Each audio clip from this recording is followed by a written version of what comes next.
Ang magsusuot na ng LSB Championship belt ngayong linggo ay si Manilyn Reyes! Hindi na ako maka-fly, hindi ako maka-jump up. Pero thank you very much. I'm so happy.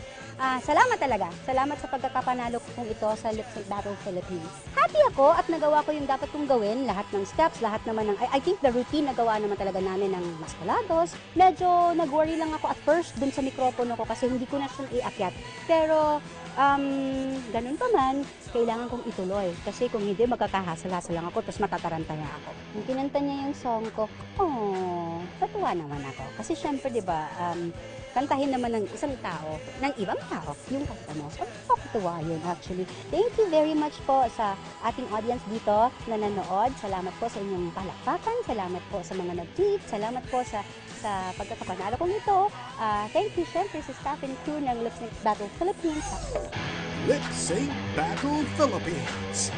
Nag-enjoy ka ba sa aming video? Click here to subscribe para makapanood ka ng iba pang video na magugustuhan mo. Click na, dali, Now dali. na. Ngayon, ayun.